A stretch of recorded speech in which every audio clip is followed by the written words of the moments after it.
Bismillahirrahmanirrahim. Assalamualaikum warahmatullahi wabarakatuh teman-teman sekalian. Di video kali ini kita akan membuat program semester untuk semester ganjil di tahun ajaran ini, tahun ajaran 2024-2025. Sekarang di video sebelumnya kita sudah bagikan tutorial menyusun kalender pendidikan. Ini kalender pendidikan yang sudah disusun.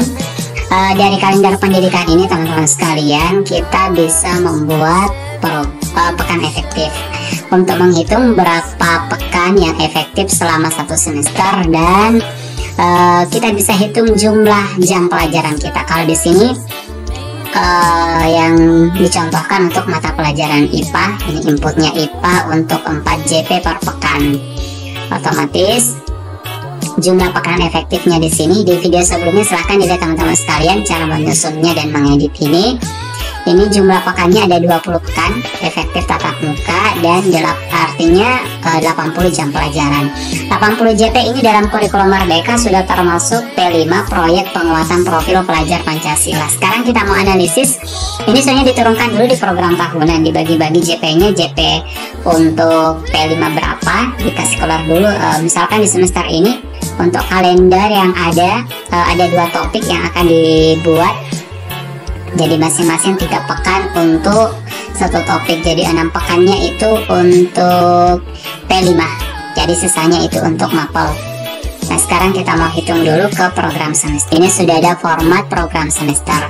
Nah, sekali lagi semua file-file yang ada di dokumen ini teman-teman sekalian bisa dilihat atau di-download di link di deskripsi video ini. Kita insert dulu supaya tampilannya bagus. Kita kontrol A, sebesar ukurannya IPA, kemudian kelas 7 fase D tahun ajaran 2024-2025. Sekarang untuk cakupan konten IPA di tabelnya ini yang saya masukkan adalah cakupan konten IPA. Kemudian ini topik.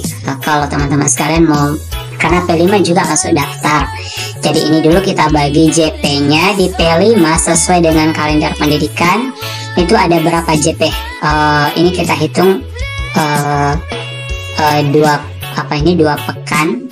pekan lebih, jadi 5 pekan. Berarti ada 1 pekan untuk IPA itu 4 JP tadi. Kalau 6 pekan semua berarti 24 JP. Saya akan tulis di sini 12 JP untuk gaya hidup berkelanjutan dan 12 JP untuk ini. Di sini kita zoom dulu, untuk menjumlahkan semua yang di atas. Berarti 24. Jadi sisanya masih ada untuk sisa JP mapel. Tadi jumlah JP di kalender itu, kita buka dulu kalendernya. Pekan efektifnya ada 80. Berarti sementara P5 di sini sebenarnya teman-teman sekalian, kalau kita mau tambahkan lagi supaya membantu kita penghitungan JP-nya, ini saya lagi merge ininya. Ini boleh saya tambah nomor 4 sini, project penguatan profil pelajar Pancasila, karena ini jumlah JP-nya untuk proyek. Karena proyek penguatan profil Pancasila ini termasuk efektif tatap muka P5. Kalau kita mau bold juga, oke. Ini jam pelajaran.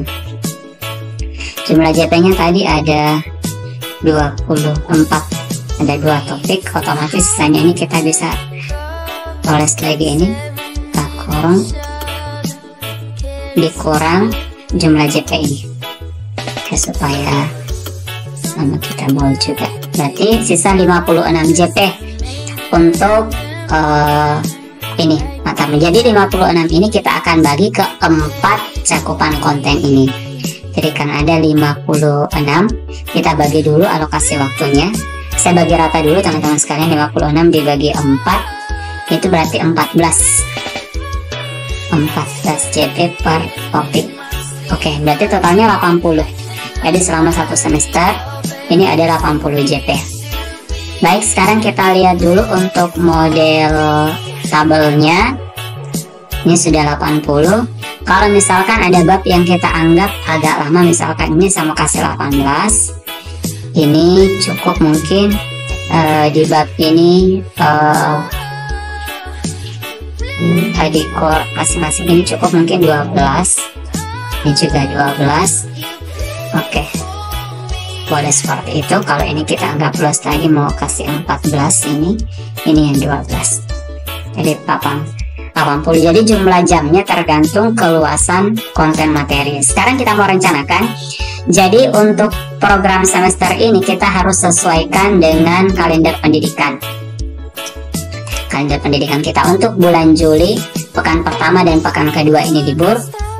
Nanti kita ubah dulu untuk pekan pertamanya. Pekan ini Juli, ini kita sorot, kemudian kita merge libur akhir semester LAS.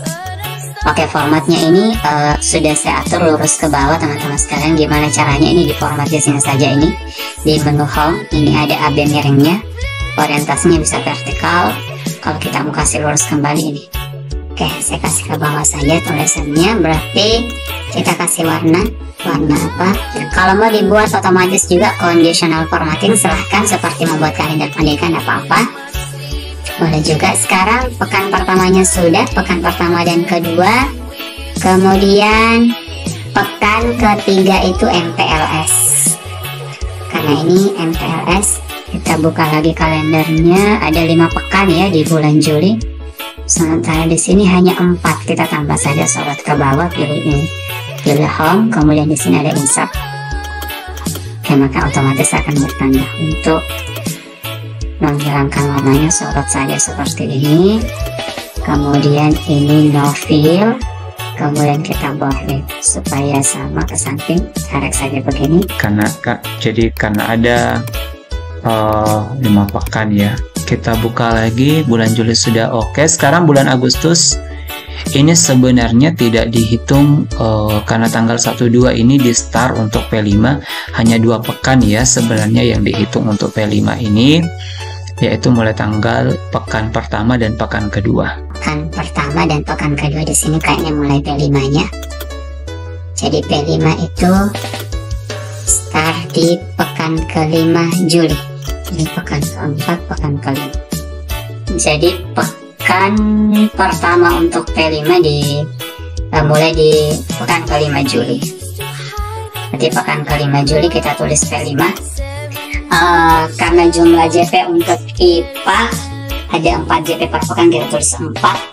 Itu kemudian pekan pertama dilanjut pekan pertama Agustus dan pekan ketiga Agustus untuk tema gaya hidup berkelanjutan. Jadi di sini sudah terhitung JP-nya pekan keempat. Kita lihat dulu untuk Juli apa pekan keempat. Oh ya, ini tetap masuk pembelajaran dulu 1 pekan, kemudian langsung P5. Gak apa-apa. Kemudian pekan Agustus ada 4 pekan, September juga 4. Kita lihat dulu, Agustus 4 pekan, berarti pekan ke-5 ini kita tutup saja. Karena kasus begini, kemudian klik kanan, hide, kemudian kita tarik ke sini. Oke, ini pekan keempat, pekan ke-5. Pekan 1, 2, 3 itu diisi dengan proyek tema kedua rekayasa dan teknologi, kita tulis. Oke, 3 pekan. Jadi sistem proyeknya ini sistem blok. Kemudian November, kita lihat kalendernya tadi, November efektif semua 4 pekan. Oke, November hanya 4 pekan, pekan ke-5 saya keluarkan hide juga. Kemudian Desember itu hanya pekan pertama, pekan kedua itu sumatif akhir semester. Pekan kedua Desember, berarti di sini kita match dulu.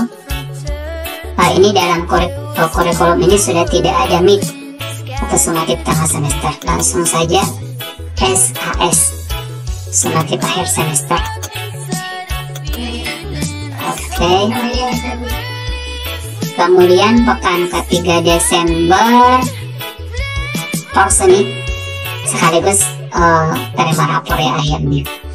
Jadi di porseni dan terima rapornya, porseni dan BR itu bagi rapor.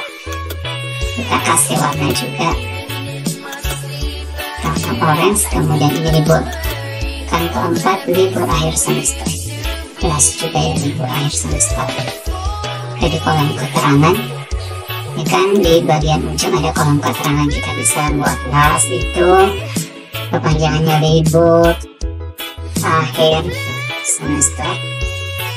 Oke, ini berwarna jadi sudah dikonsum formatting, tidak apa-apa, kita hapus saja dulu untuk rumus formattingnya. Clear. Oke, ini kita buat normal saja bagi rapor. Oke, sekarang selanjutnya teman sekalian, karena sudah sesuai, langkah terakhir mudah saja. Sekarang kita akan plot jumlah JP-nya.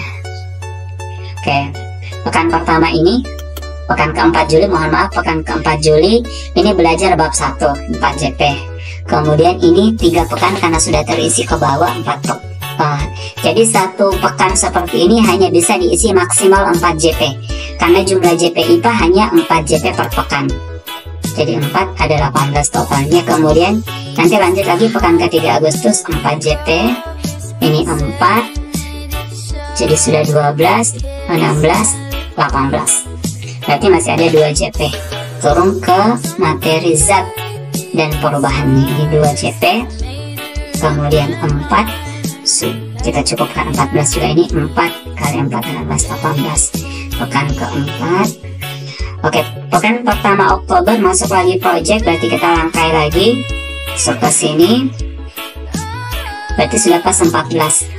Masuk ke bab 3 di akhir Oktober, ini 4 JP, kita pekan ini saja belajar.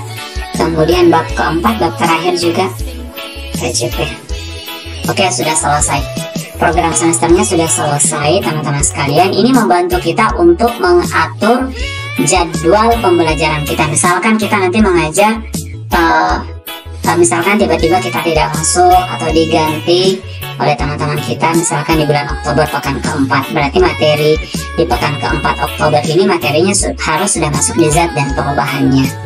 Jadi semua topik dan TP itu tidak wajib diselesaikan. Kita ajarkan yang esensial untuk peserta didik.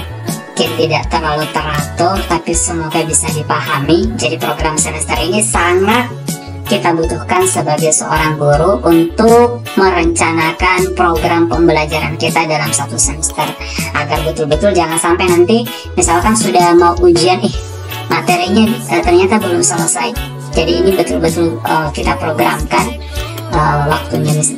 Termasuk ujian sumatif otomatis di sini, misalkan setiap akhir bab kita mau ujian sumatif, berarti pekan ke-2 September ini sudah ujian sumatif di sini untuk bab 1. Bab 2 ujian sumatifnya di pekan ke-4 September, di pekan ke-4 Oktober. Kemudian ujian sumatif bab 3. Oke, kalau kita mau ujian sumatifkan, tapi ini sumatif akhir semester. Semoga bermanfaat teman-teman sekalian.